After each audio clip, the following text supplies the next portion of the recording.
Namo Buddhaya, Namo Buddhaya, Namo Buddhaya. Manopubangama Dhamma, Manosetta Manomaya, Manasa Chepadutena, Basetiva Karotiva, Tatunam Dukhamanviti, Chakamva Vahato Padam. Mind precedes all mental states. Mind is their chief.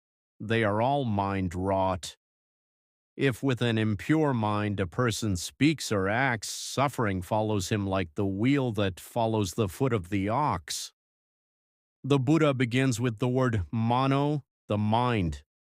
He says the mind is the pubangama, the forerunner or the scout. Think of a builder.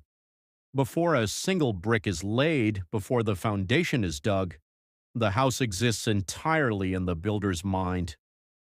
Similarly, before you speak a word of kindness or a word of anger, that word has already been born in your mind. Before you walk toward a goal or away from a responsibility, your mind has already taken the first step.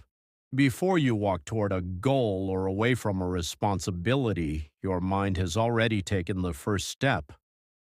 The Buddha is telling us that we are not victims of the world. We are the architects of our own experience. We often say, "This person made me angry," or "That situation made me sad." But the Dhamma teaches us that external situations are just the soil.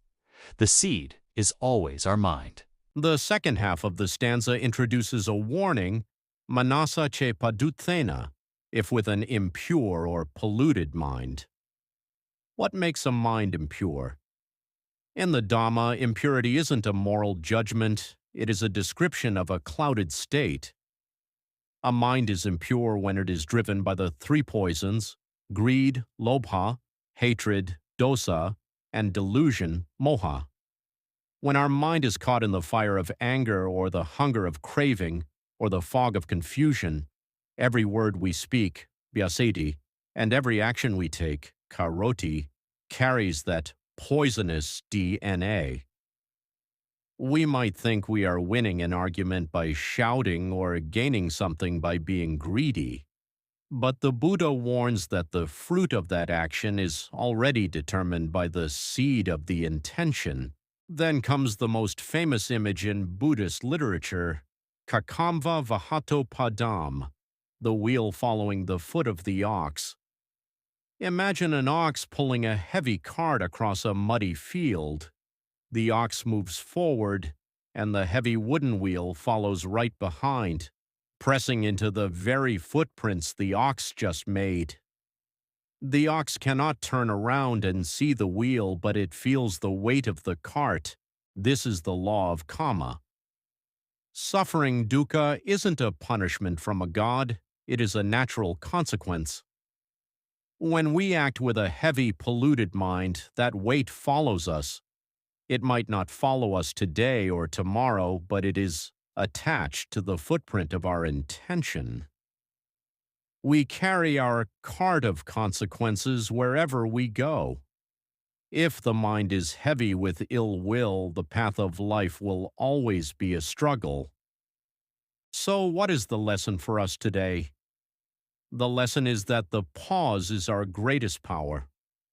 Between a thought and an action, there is a tiny window of time. In that window, we can ask ourselves, is my mind pure right now? Is this thought born of kindness or of ego? If we find that the mind is polluted, we must have the wisdom to wait. We must breathe. We must clear the clouds before we speak or act. By guarding the mind, we change the wheel that follows us.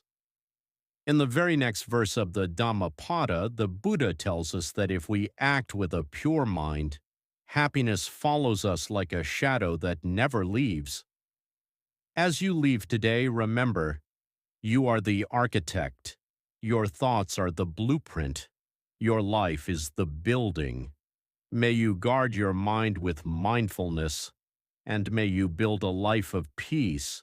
May all beings be happy. May all beings be free from suffering. Sadhu, sadhu, sadhu.